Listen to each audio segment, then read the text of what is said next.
कीर्तन गानन कर्ण पठौ जय राधा माधव जय कुंज बिहारी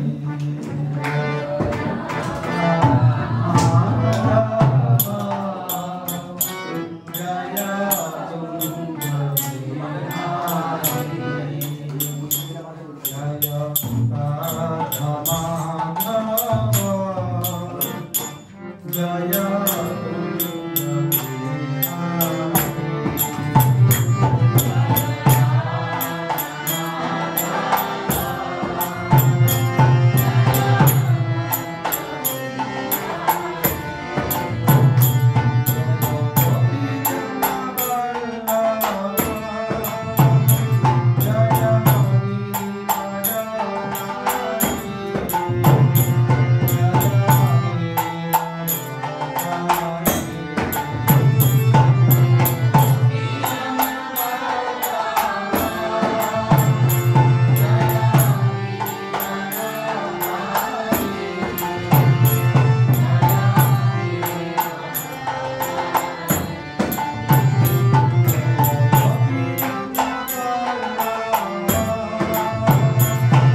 गोविंदाय सनातन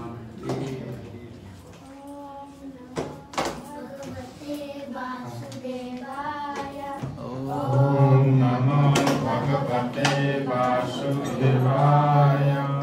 ओम नमो भगवते वासुदेवाय। सत्यं विशुद्धं वासुदेवसंवृतं यद्यत् तत्र प्रमाणपावितं तत्तेव तस्मिन् भगवान् वासुदेवः यदक्षजो मे नमसा विधीयते यथा तरुमूलनिषेचनेन तिप्पन्ति तत्स्कन्धभुजोपशाखा प्राणोपारश्च जतेन्द्रियाणां तथैव सर्वाणमुच्यते च प्रियश्चाभिशतं चापि पुंसं कुशलकर्मणं मद्वार्ताजातसामानं न बन्धाय गृहामता यत्रे दन्ते कथामिष्टास्पृष्टाय प्रशमो जथा निर्वैराग्यत्र भूतेषु न उदेवदत्त कश्चन यथा तरुमूलनिषेचनेन विप्पन्ति तत्स्कन्धभुजोपशाखान् प्राणोपहारश्च जतेन्द्रियाणां तथैव सर्वाणमुच्यते च ऋषभ उवाच नायं देहवदां विलोके काष्ठान् कामान् अर्हते विभुजं जे तपो दिव्यं पुत्रकार्येण सत्यं शुद्धे तदस्मात् ब्रह्मसौख्यं तनन्तं महात्सेवान्दरम् आहुर्विमुक्ते तमद्वारं जसितं सङ्गिसङ्गं महान्तस्ते समचित्तः प्रशान्तः विमन्यवसुहृदसाधवजे नूनं प्रमत्तः कुरुते विकर्म यतेन्द्रियकृतय आप्नोति न साधु मन्ये जतो आत्मनोऽयम् असन्नपि क्लेशद आशदेह परागवस्थावदबोधजात यावन्न जिज्ञासत आत्मतत्त्वं यावत्क्रियस्तावदितं मनः वै कर्मात्मकं येन शरीरबन्ध पुंसस्त्रियामिति निभावमेत तयर्नितहृदयग्रन्थिमाहु अतः क्रियक्षेत्रसुतार्थवित्ते जनस्य मोहोऽयमुनेति हरे कृष्णा कृष्णा कृष्णा हरे हरे हरे राम राम राम हरे हरे।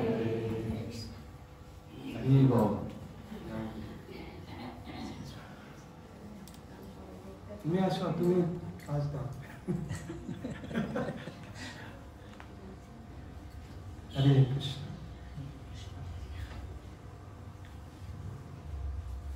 সর্বপ্রথমে আমি আমার গুরুদেবের শ্রীচরণে প্রণাম, অবশ্যত উপাধ্যায় শ্রীচরণে প্রণাম, আর উপস্থিত সব বৈষ্ণব শ্রীচরণে প্রণাম।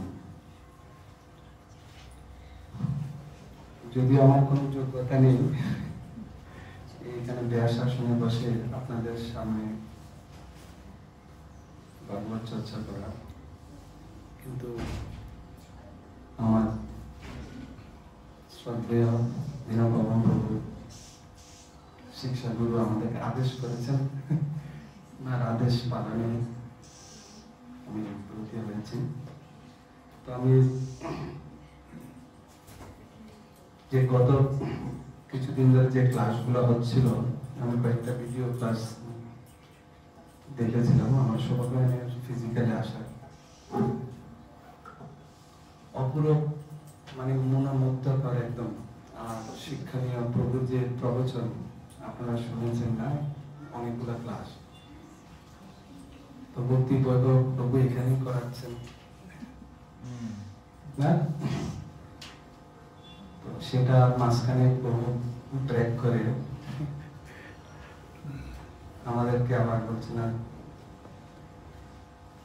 শিক্ষা দিচ্ছেন কিভাবে আবার এই ভাগবত চর্চা করতে হয়। যদিও আমি প্রায় 4 বছর ধরে কোনো আনুষ্ঠানিকভাবে কোনো প্রবচন করার সুযোগ পাইনি, তো আপনারা সবাই আশীর্বাদ করবেন, প্রার্থনা করবেন। গৌরাঙ্গা। তো আজকের যে শ্লোক আমরা শ্রীমদ্ ভাগবতম প্রথম স্কন্ধ দ্বিতীয় অধ্যায়, যেটা দিব্য ভাব ও দিব্য সেবা, যে এই অধ্যায়ের নামকরণ করেছেন শিল প্রভুপাদ।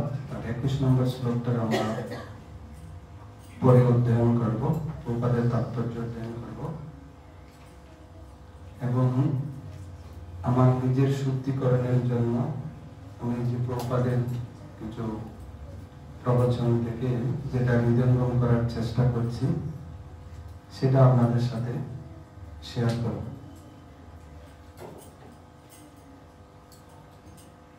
হরে কৃষ্ণ। ওম নমো ভগবতে বাসুদেবায়। ওম নমো ভগবতে বাসুদেবায়। ওম নমো ভগবতে বাসুদেবায়। নারায়ণং নমস্কৃত্যং নরং চৈব নরোত্তমং দেবীং সরস্বতীং ব্যাসং ততো জয়মুদীরয়ে। নষ্টপ্রায়েষু ভদ্রেষু নিত্যং ভাগবত সেবয়া। ভগবতি উত্তম শ্লোকে ভক্তির্ভবতি নষ্টিকে। জয় শ্রীকৃষ্ণ চৈতন্য প্রভু নিত্যানন্দ শ্রী অদ্বৈত গদাধর শিবাসাদি গৌর ভক্তবৃন্দ। হরে কৃষ্ণ কৃষ্ণ কৃষ্ণ কৃষ্ণ হরে হরে, হরে রাম রাম রাম রাম হরে হরে।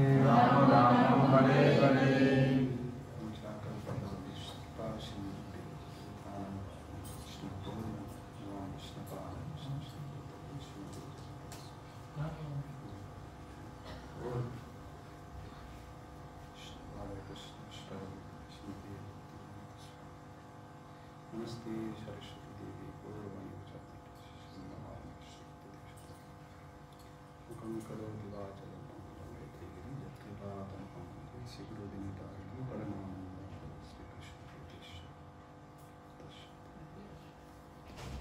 तो श्लोक नंबर 21।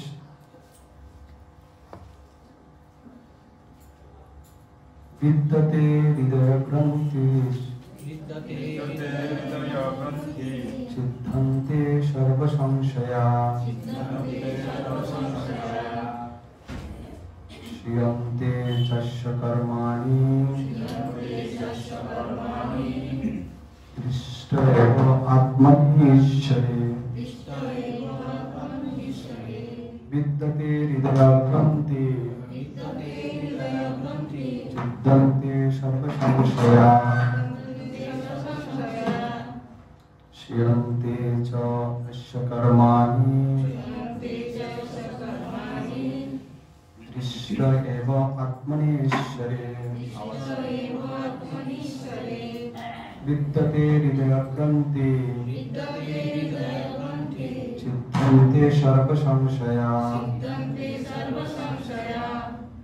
श्रियन्ते च अस्य कर्माणि दृष्ट एव आत्मनीश्वरे।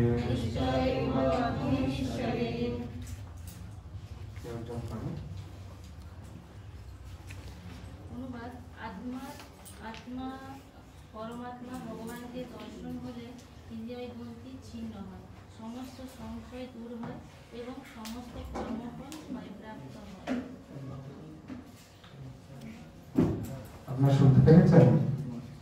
তো অনুবাদে বলছেন আত্মা পরমাত্মা ভগবানকে দর্শন হলে হৃদয় গ্রন্থি ছিন্ন হয় এবং সমস্ত সংশয় দূর হয় এবং সমস্ত কর্মফল ক্ষয়প্রাপ্ত হয়।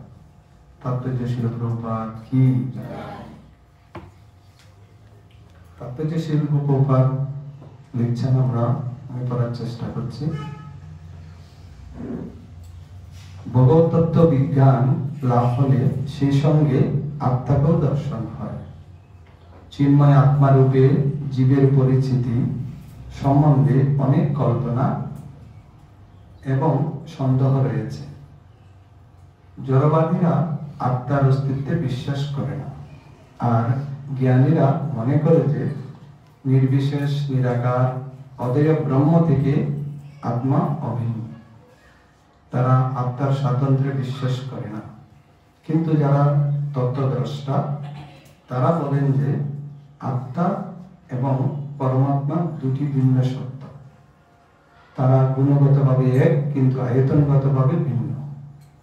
এছাড়া অন্য বহু মতবাদ রয়েছে।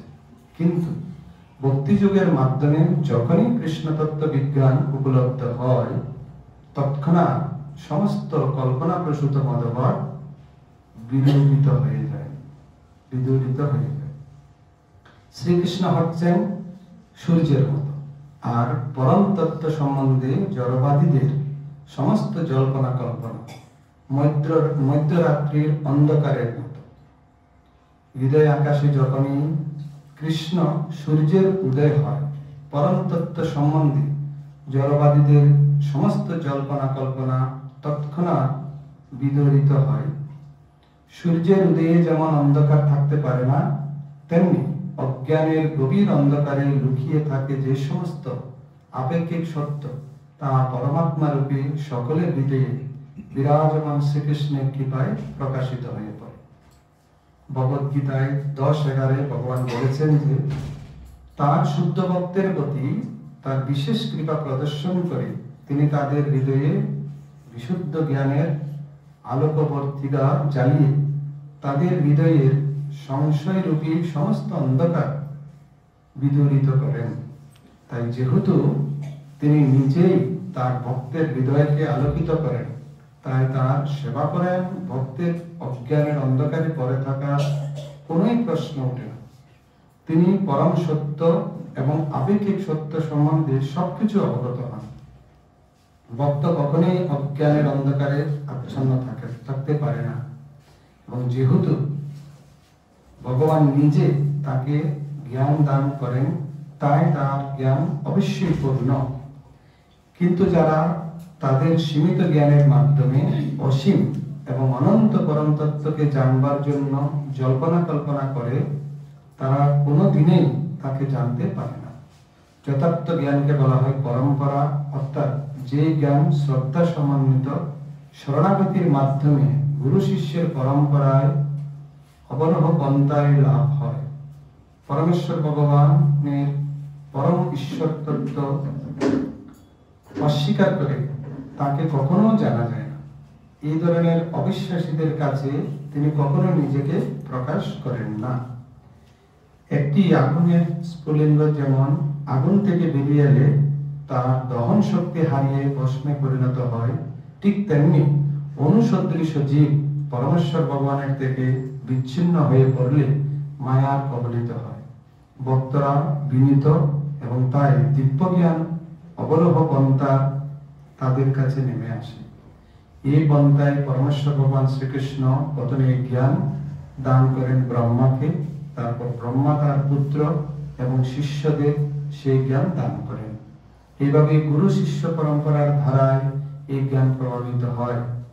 পরমাত্মা রূপে ভক্তের হৃদয় থেকে ভগবান তাকে এই জ্ঞান লাভ করতে সাহায্য করেন। এটি হচ্ছে পারমার্থিক জ্ঞান লাভের যথার্থ পন্থা। এই জ্ঞানের প্রভাবে ভক্ত চেতন আত্মা এবং জড় পদার্থের মধ্যে পার্থক্য নিরূপণ করতে সম্পূর্ণভাবে সমর্থ হন।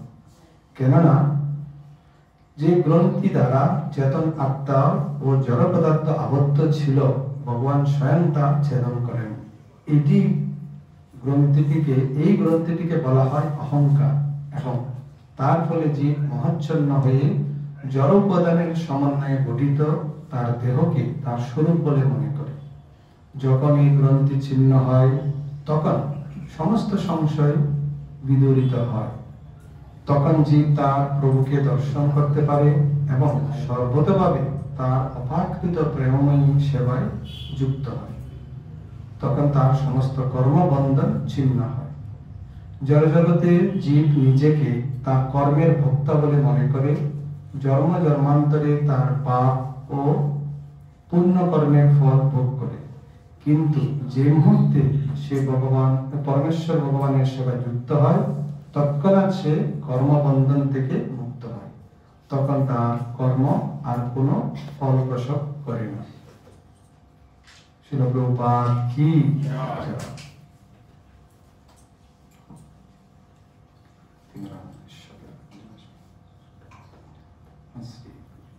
হরে কৃষ্ণ। তো এই শ্লোকে আমাদের ভক্তি যুগের যে মাহাত্ম্য বা ভক্তি যুগের যে গুরুত্ব বা ওটাই বর্ণনা করেছেন, ভক্তির মাধ্যমে কিভাবে আমরা হৃদয় গ্রন্থি ছিন্ন করতে পারি।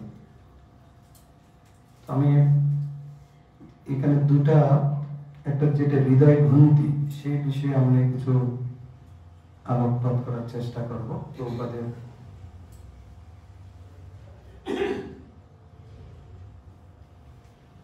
হৃদয় গ্রন্থি সম্বন্ধে শিল প্রভুপাদ বলছেন, আমাদের হৃদয়ে অনেকগুলো গ্রন্থি আছে,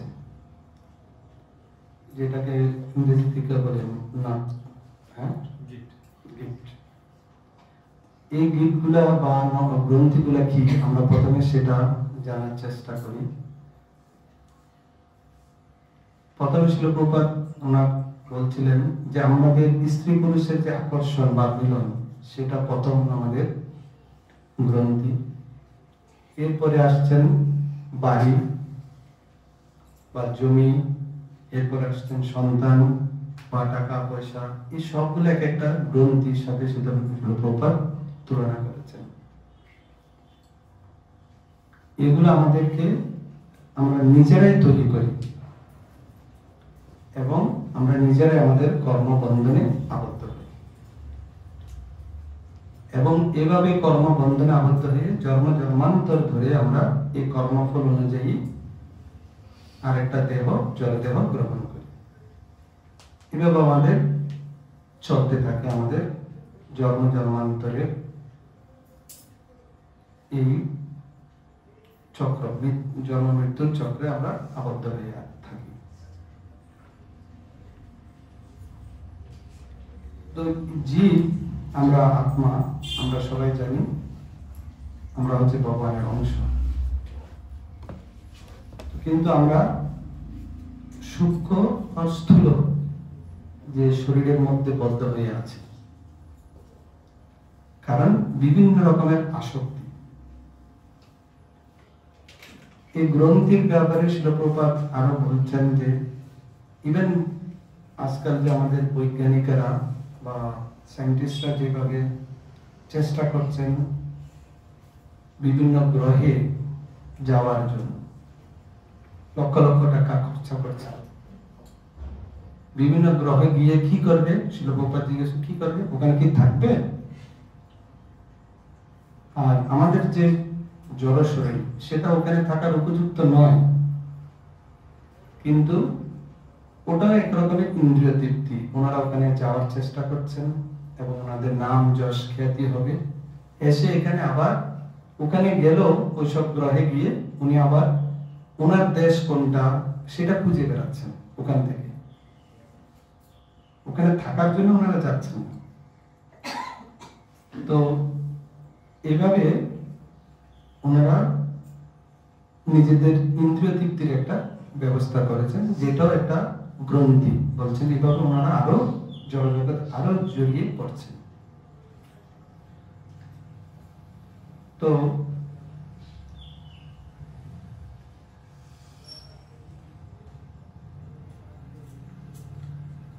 আমি যেটা ওই প্রভুপাদের এটার ব্যাপারে যখন আমি শুনছিলাম, তখন আমি চিন্তা করলাম আমার কি পরিস্থিতি অ্যাকচুয়ালি, সেটা আমি হৃদয়ঙ্গম করার চেষ্টা করছি।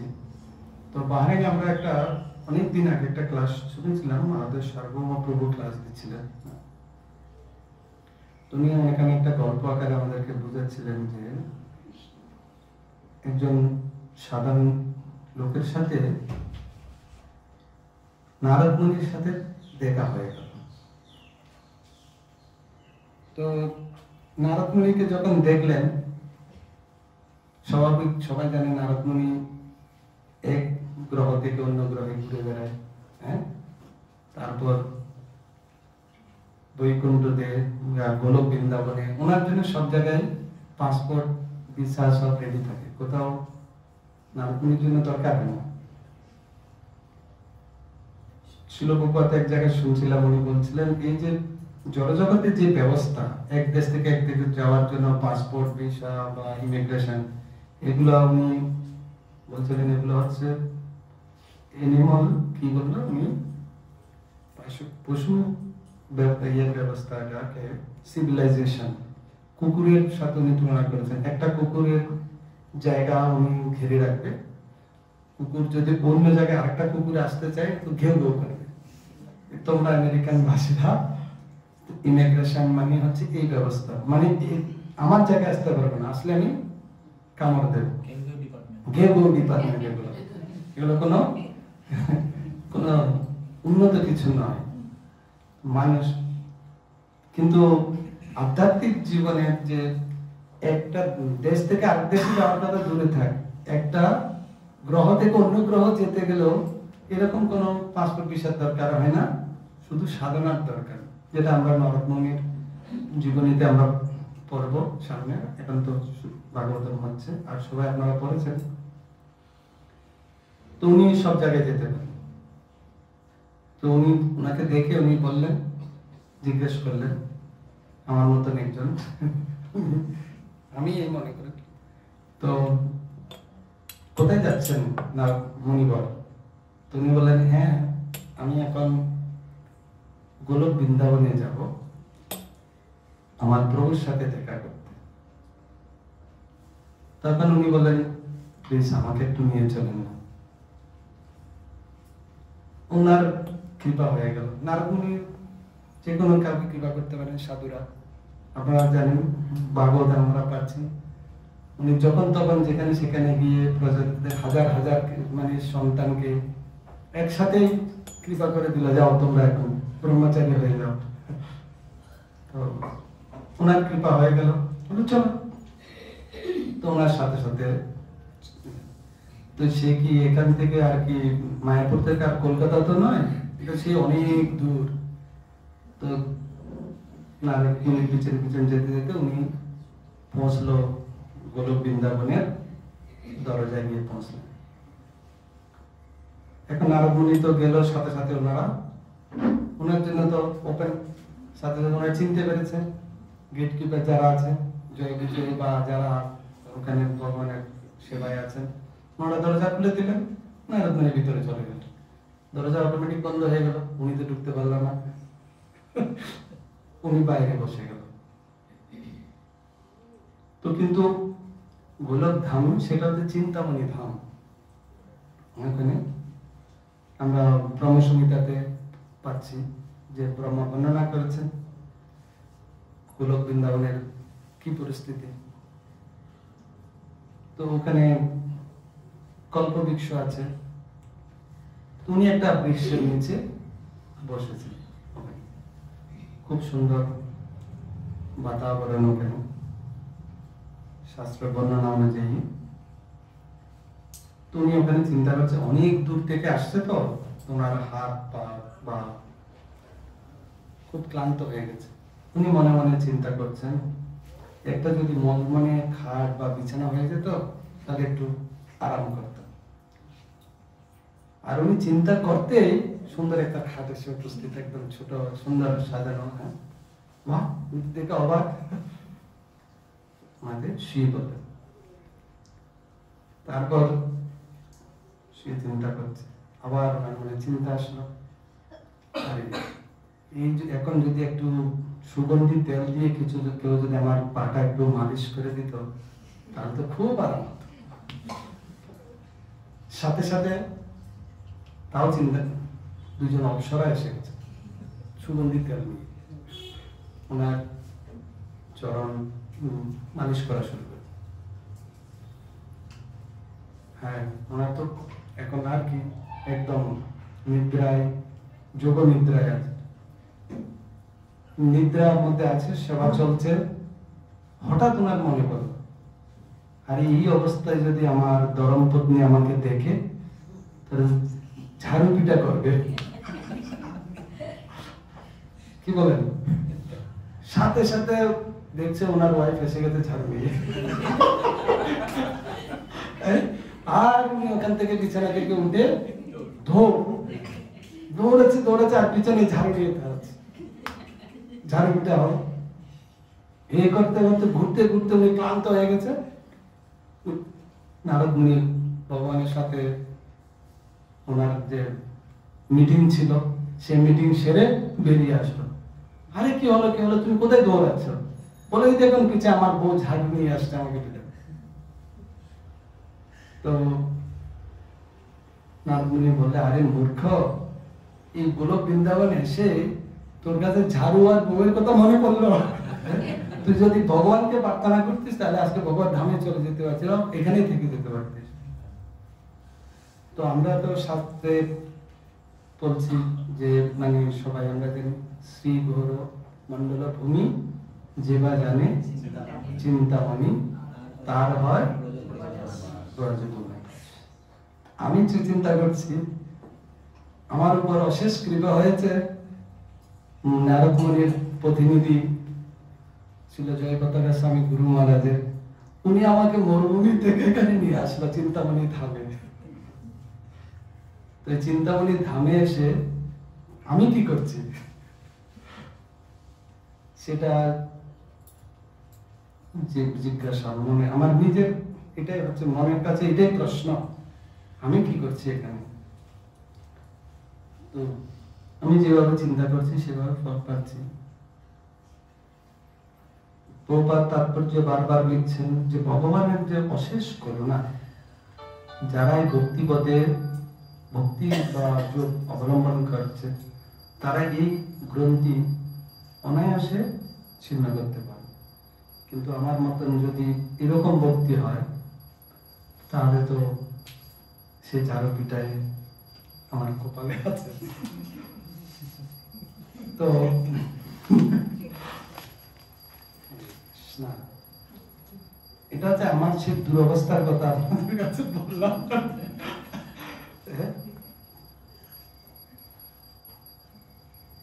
যাক, আমি যখন এক সময় একজনের সাথে আলোচনা করছিলাম যে বিদেশে আর যাবো না, মানে কিছুদিন পরে বিদেশে যাবো কি না, ওনার সাথে আলোচনা করছি।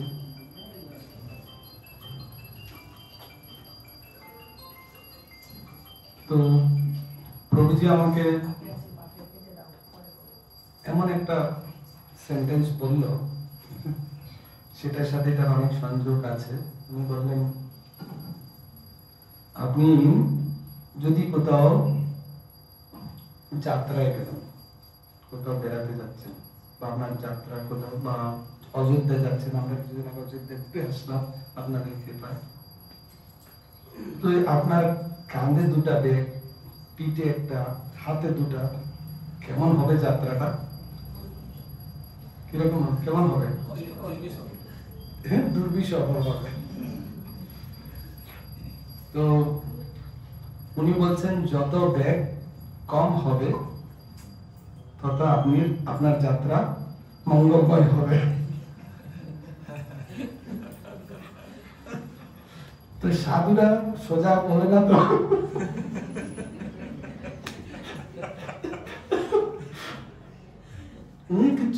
উনি শুধু এটাই বললাম,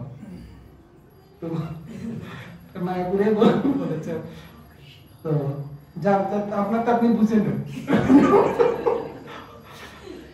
তো এ হচ্ছে গ্রন্থি। গ্রন্থি এটা খুব সূক্ষ্ম জিনিস, ওটা হৃদয়ঙ্গম করা আমার পক্ষে তো খুবই দুষ্কর। আমরা মনে করছি আমি হয়তো এখন আমি জব করছি, তিলক করছি, ধুতি পরে ঘুরছি, কিন্তু গ্রন্থি আমার দিন দিন বাড়ছে, কীটটা বাড়ছে দিন দিন। শিল প্রভুপাদ এই গ্রন্থিটাকে আবার আরেকটা জায়গায় অহংকার বলছেন, মানে যে অহংকারের আমরা মহাচ্ছন্ন দিয়ে করি। উনি এরকম উদাহরণ দিয়েছেন যে শকুন বলে না, শকুন অনেক উপর পর্যন্ত যেতে পারে, উনি এই বুদ্ধি আকাশে, কিন্তু ওনার দৃষ্টি থাকে কোথায়? এখানে মরা গরু। শিল প্রভুপাদ তো ওনার কোন জায়গায় মানে ছেড়ে কথা বলে না কাউকে, কিন্তু আমরা বলা উচিত না, বলা আছে এগুলো আমি বলতে পারবো, তোমরা বলবে না, না শিষ্যদের খবর আছে। উনি কথায় কথায় সবাইকে রাস্কাল ডাকতো, সায়েন্টিস্টদেরকে, এদেরকে। তো উনি এইভাবে উদাহরণ দিচ্ছিলেন যে আমার দৃষ্টি কোথায়, আমার ইয়েটা কোথায়। এর সাথে শিল প্রভুপাদ আরেকটা উদাহরণ দিয়েছিলেন এই গ্রন্থির ব্যাপারে, আসক্তির ব্যাপারে, যেটা আমরা বলছি মহাচ্ছন্ন অহংকার। অহংকারের কারণে আমি আমার স্বরূপ ভুলে গেছি। সেটা আমরা সবাই প্রতিদিন পড়ছি, শুনছি, আমাদের দীনবাবু প্রতিদিন ক্লাসে বলছেন। তো কিন্তু হৃদয়ঙ্গম করতে পারছি না। উনি আরেকটা উদাহরণ সেটা দিয়েছিলেন যে ইন্দ্র স্বর্গের রাজা, দেবাদিদেব উনি শাপগ্রস্ত হয়েছেন। কিছু দিনের জন্য বা কিছু কালের জন্য উনাকে শুক্রের দেহ নিতে হয়েছিল। শুক্রের দেহ নিয়েছে, এখন শুক্রের স্থান কোথায়? মলমূত্রের মধ্যেই থাকবে। আর ওখানে ওনার খাবারও কিন্তু খুব সুস্বাদু নাকি? ওনার খাবার ওনার জন্য সুস্বাদু। তো উনি ওখানে আছেন, ওখানে উনি সংসার পেতেছেন, ওনার বিয়ে শাদী হয়েছে, বাচ্চা টাচ্চা হয়েছে, সব সংসার নিয়ে খুব সুন্দর পরিবার নিয়ে উপভোগ করছেন। তো ওনার একটা তো সাপের একটা শাপগ্রস্ত হয়েছিল, অভিশাপ দিয়েছিলেন। ওনার সময় শেষ। ব্রহ্মা উপর থেকে দেখছেন, আরে ইন্দ্রদেব, দেবাদিদেব, তোমার কি অবস্থা? ওনারও বলছে না, ওনার তো টাইম শেষ, এখন ওনাকে আমি জায়গায় ফিরিয়ে নিয়ে আসি। কারণ ব্রহ্মাণ্ডের দায়িত্ব তো ওনার হাতে, উনি পজিশন গুলো ঠিক রাখতে হবে। তো সরকার পরিচালনার জন্য ওনাকে আবার গেল ওনার কাছে, গিয়ে জিজ্ঞেস কানে কানে বললো, আরে তুমি হচ্ছ ইন্দ্র, স্বর্গের রাজা, এখানে কি করছো? টাইম শেষ হয়ে গেছে, তুমি চলো। তখন ওনার উত্তর কি ছিল? আমি যেতে চাই না, আমি এখানে খুব ভালোই আছি, সুখে আছি। ব্রহ্মা দেখছেন বা দেব দেবীরা দেখছেন আমরা এখানে কিরকম সুখে আছি। ওনাদের পরিস্থিতি দেখে আমরা, ওনারা দেব দেবীরা চিন্তা করছে এরা সামান্য বা 2-4 দিনের জন্য কি না পরিশ্রম করছে, আর কি মানে পরিশ্রম করছে। ছোট কাল থেকে কাঁধে ব্যাগ নিয়ে স্কুল যাওয়া শুরু, আর শেষ পর্যন্ত দিন রাত।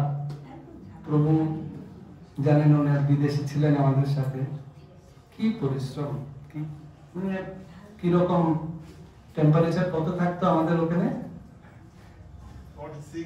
46। তার মধ্যে সবাই কিন্তু ভোরবেলা কাজে বেরোতো, সবাই কি সাধনা। আমরা যেরকম এখন গুরুর আজ্ঞা পালনের জন্য আমি বা চেষ্টা করছি সব ঘুরে ওঠার, তাও মাঝে মাঝে হচ্ছে না। আমাদের সাথে ওখানে যারা বিদেশে জব করত, অনেকে 4টার সময় ঘুম থেকে উঠে চাকরিতে যেত। কারণ যে জুন জুলাই আগস্টে যে চাকরি হয় সেটা 12টার মধ্যে সবাই ফিরে আসতে হতো, এত টেম্পারেচার থাকতো, ওয়ার্কাররা মানে কাজের থেকে ওরা ইয়ে হয়ে যেত, মানে আপনার সেন্সলেস হয়ে যেত বা অ্যাক্সিডেন্ট হয়ে যেত। তাই গভর্নমেন্টের আইন হচ্ছে যে কনস্ট্রাকশন কোম্পানিতে যারা কাজ করছেন তারা ভোর 4টা থেকে শুরু করবে, ভোর 4টায়। তোরা ভোর 4টা কিন্তু এক্স্যাক্টলি গিয়ে ওখানে পাঞ্চ করতে হয় বা 5টার সময় কাজ, 1 মিনিট এদিক এদিক হলে মানে চাকরি যাবে অথবা স্যালারি কাটিং।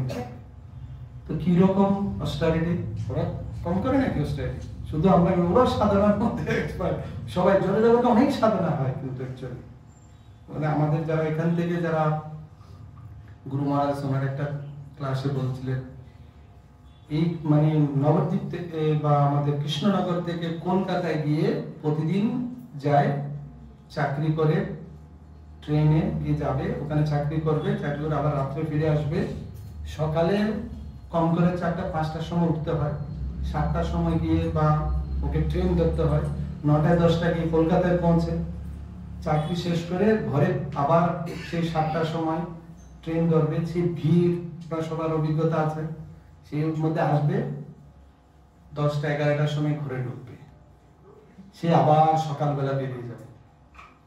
সন্তানরা ওদের কোনো চেহারা কোনোদিন দেখে না, ওরা সানডে ফাদার, তো শুধু রোববারের বাবা, অন্যদিনের ওভাবে ওরাও সবাই কি পরিমাণ পরিশ্রম করতে হচ্ছে।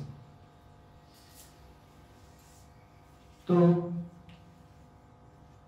যেটা বলছিলাম আমরা কিরকম পরিশ্রম আমাদের করতে হয়, তবু আমরা বলছি খুব সুখে আছি। গুরুমাস একবার ক্লাসে বলছিলেন, জিজ্ঞেস করছিলেন আপনারা সবাই গোলক বৃন্দাবনে যেতে চান? যারা কারা কারা গোলক বৃন্দাবনে যেতে হাত তুলুন। অনেক সময় বলে না সবাই হাত তুলে না, হাত তুলে সবাই কিছুক্ষণ পরে ছোট্ট আচ্ছা এখন যদি কৃষ্ণ আপনার সামনে এসে গেল, কি বলছে চলুন আমার সাথে, আপনি যাবেন? হাত তোলা খুব ছোট, হরিবল বলা খুব সহজ, যখন প্র্যাকটিক্যালি আসে যাওয়ার কথা কেউ যেতে চায় না। তো বলছি এটা কত দুষ্কর বুঝা, এটা গ্রন্থি আমরা যে বদ্ধ আত্মা আমাদের জন্য কত কঠিন এটা হৃদয়ঙ্গম করা। বলা খুব সহজ কিন্তু এটা হৃদয়ঙ্গম করা খুবই কঠিন।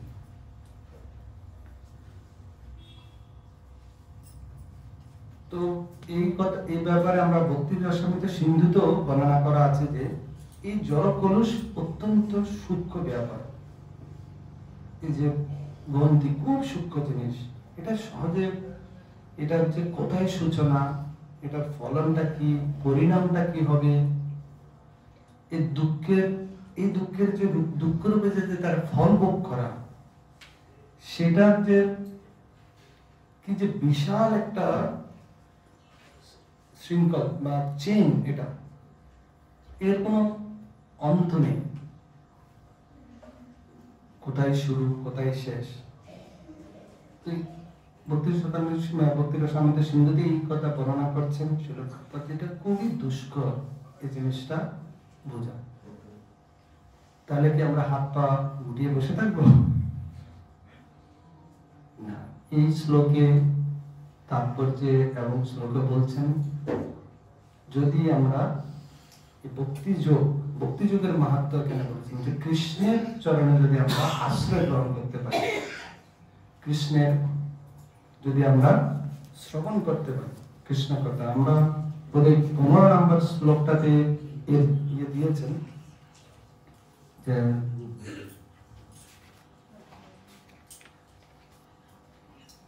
পরমেশ্বর ভগবানের অনুসরণ রূপ তরবারি দ্বারা যথার্থ জ্ঞানী পুরুষেরা এই কর্মবন্ধন ছেদন করেন। তো পরমেশ্বর ভগবানের অনুসরণ, এটা হচ্ছে তরবারি, এটা দিয়ে আমরা ছেদন করতে পারবো, মানে ভগবানের সেবায় আমরা যুক্ত হতে হবে, ভগবানের সেবায় যুক্ত হব। তার জন্য আমাদেরকে প্রয়াস করতে হবে, নিরাশ হওয়ার কিছু নেই। যে ভক্তি যোগের কথা এখানে বলা হচ্ছে, সেই ভক্তি যোগ সম্বন্ধে আমি প্রভুর শ্রীমুখ থেকে শ্রবণ করলাম ভিডিওর মাধ্যমে। খুব সুন্দর বর্ণনা করেছেন প্রভু, যে ভাগবতম থেকে আমাদের হিজবেশ দিনপ্রবণ প্রভু দেখলাম ওখানে এই যে ভক্তির 9টি স্তর, তারপর আবার 14টা স্তর, কি সুন্দর ভাবে একদম, হ্যাঁ আমার মনে হয় সবাই হৃদয়ঙ্গম করেছেন। আমার দুর্ভাগ্য আমি ছিলাম না, তো খুব সুন্দর। এই ভক্তির যে স্তরগুলা দিয়েছেন, সেই স্তরকে আমরা যদি ধীরে ধীরে অনুশীলন করি, তাহলে অবশ্যই আমরা আমাদের এই গ্রহণটি আমরা ছেদন করতে পারব।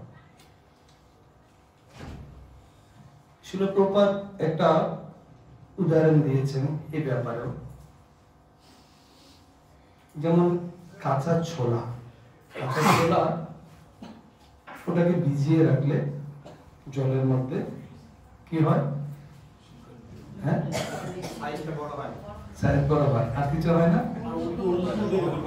হ্যাঁ? অঙ্কুর হয়। আর ওটা যদি মাটিতে পোতানো হয় কি হবে? হ্যাঁ, বৃক্ষ হয়ে পরিণত হবে। তো আমাদের আবার সেই ছোলা যদি কি করা হয়, মানে ফ্রাই করা হয় বা ভেজে নেওয়া হয়, ভেজে নেওয়ার পরে ওই ছোলাকে আপনি জলে চিবান বা মাটিতে পোতান, কি হবে? কিছু হবে না, হবে না। তো শিল প্রভুপাদ বলছেন আমরা নিরাশ হওয়ার কিছু নেই, শুধু আমাদেরকে ওনার দেওয়া পন্থাটাকে ফলো করতে হবে। মানে আমাদের যে কর্ম, আমাদের যে এই, সেটাকে আমরা যদি কি বলেন আগুন রূপী ভক্তিযোগ, ভক্তিযোগটা হচ্ছে আগুন রূপী একটা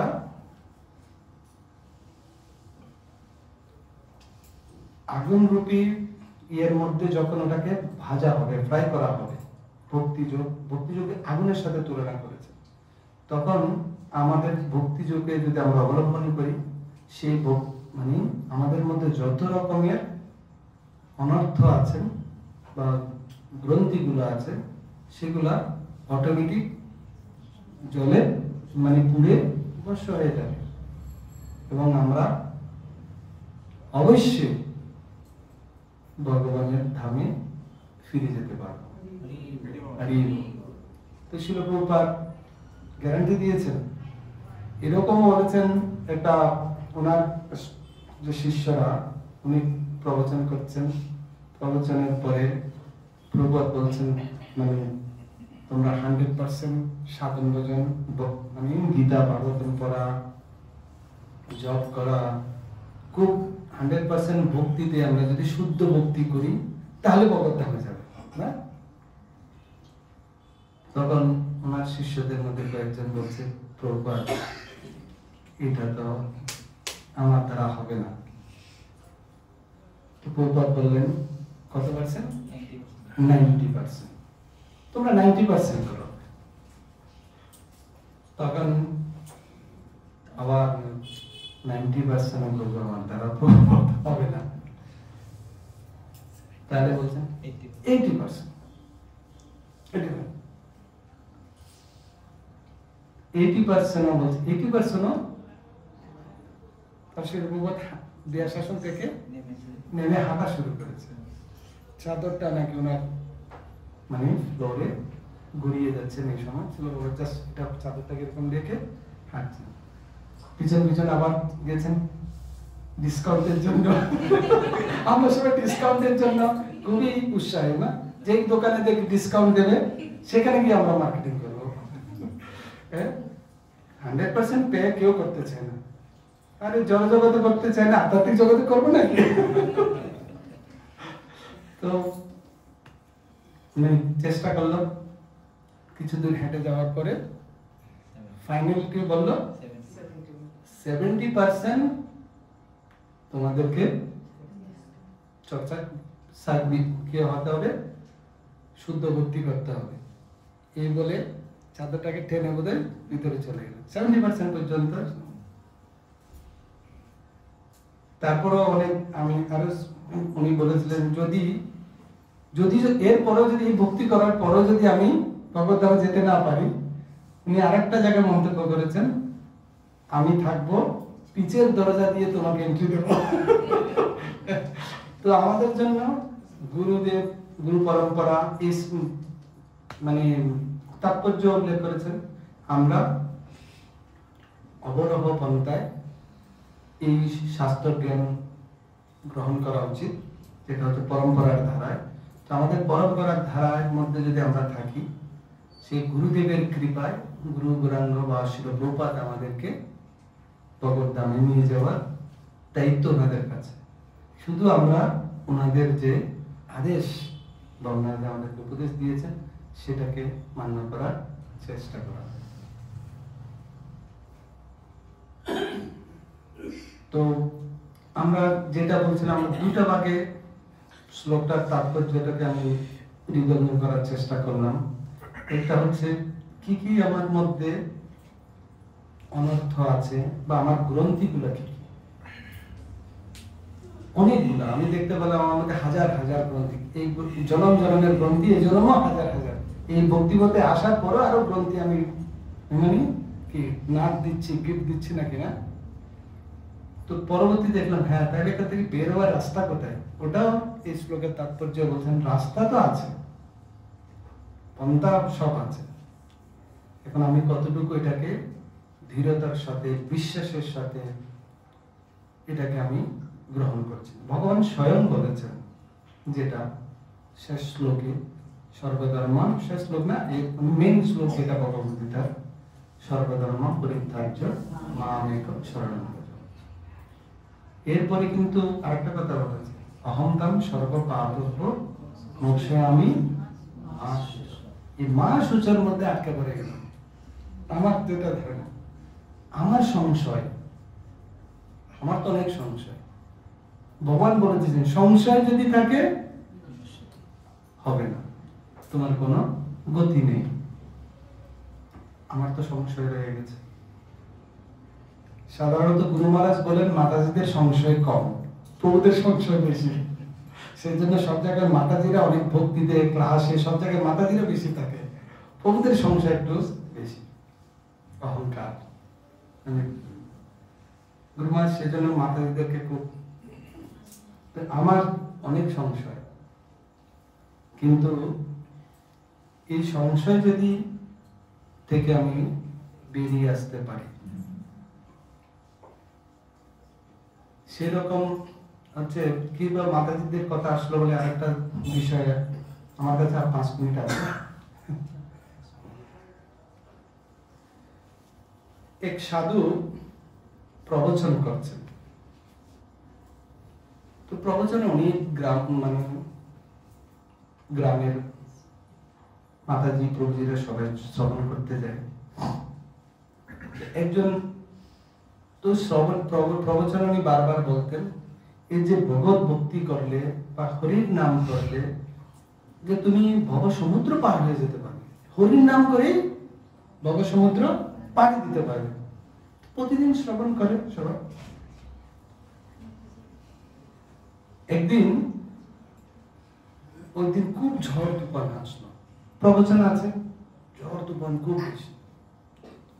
ওই ঝড়ের বৃষ্টিতে নদী পার হয়ে যেতে হতো প্রবচন শোনার জন্য, ছোট্ট নদী, আর নদীর জল টুকটুকু হয়ে গেছে। ওই সময় যদি কম থাকতো ওনারা এমনি পার হয়ে যেত। ওই দিন ঝড়ের বৃষ্টিতে নদী ফুল হয়ে গেল।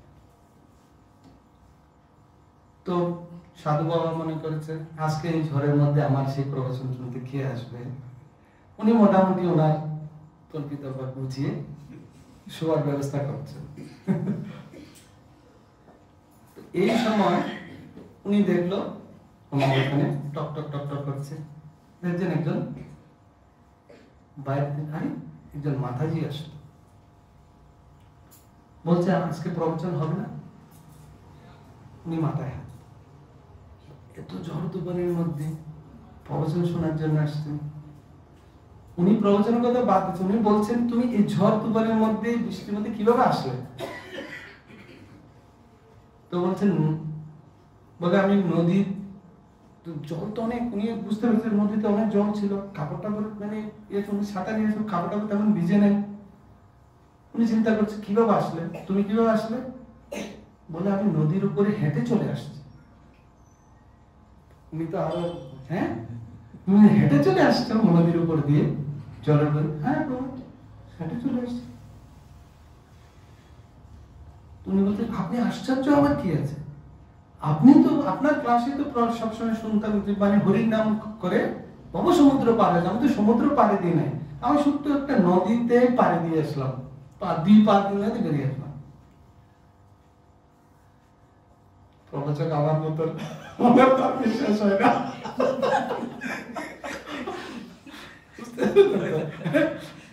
দু চার কথা মিষ্টিরও বলে, কিন্তু শুদ্ধিকরণ নেই, শুদ্ধতা নেই, বিশ্বাস নেই, যা বলছে তার বিশ্বাস নেই। সে আমার দলের লোক, কি করবেন বেচারা। ওনার সঙ্গে বলছে আচ্ছা ঠিক আছে, বলছে আজকে অনেক বৃষ্টি হয়ে গেছে, জল বৃষ্টি, আর তুমি একা, তো সেভাবে আমরা তো ক্লাস দিতে পারি না, তো আজকের জন্য তো উনি দেখতে চায়, কারণ উনি বলছে ঠান্ডার মধ্যে ঘুমিয়ে পড়বে, কিন্তু ওনাকে যদি তাড়াতাড়ি না পাঠায় উনার সন্দেহ যে উনাকে দেখবে উনি কিভাবে পার হয়ে যাচ্ছে। তুমি নদীর মাথায় যেটা বেরিয়ে গেল হরে কৃষ্ণ বলে, আর পিছন পিছন উনি গেলেন, দূর থেকে দেখছেন উনি কিভাবে পার হচ্ছেন। বৃষ্টি থেমেছে কিন্তু নদীর জল তো ফুল। উনি নদীর পাড়ে গেলেন, ওনার জপ একটা নিলেন হাতে, উনি ভগবানকে স্মরণ করলেন, জপ শুরু করলেন, হরে কৃষ্ণ কৃষ্ণ কৃষ্ণ হরে হরে, হরে রাম রাম রাম হরে হরে। উনি চোখ বন্ধ করে জপ করতে করতে নদীতে হাঁটা শুরু করলেন। উনি নদী পার হয়ে চলে গেল। এরপরও বললাম না ও আমার দলের লোক, এরপরও বিশ্বাস হয় না, আমার এখনো বিশ্বাস হয় না, ঠিক ঠিক সংশয়। উনি পিছন পিছন গেল, উনি চলে পারে হয়ে গেল। উনি বলছেন এখন হয়তো নদীতে জল নেই, অত জল নেই, অল্প জল আছে। উনি আস্তে আস্তে ওখানে পা দিলেন, পা দিতে গিয়ে দেখুন উনি ওখানে গিয়ে ডুবে গেলেন, আর ওনাকে তো এই যে শ্রদ্ধা বা দৃঢ় বিশ্বাস, আমরা শুনেছি বলে বিশ্বাসে মেলাই বস্তু, যার সেই বিশ্বাস আছে সেই এই কৃষ্ণ ভক্তির সুফল পাবে। হরে কৃষ্ণ। জয় গুরুদেব, জয় শিল প্রভুপাদ। শিল প্রভুপাদ কি জয়। আনন্দ কৃষ্ণ বৃন্দ কি জয়।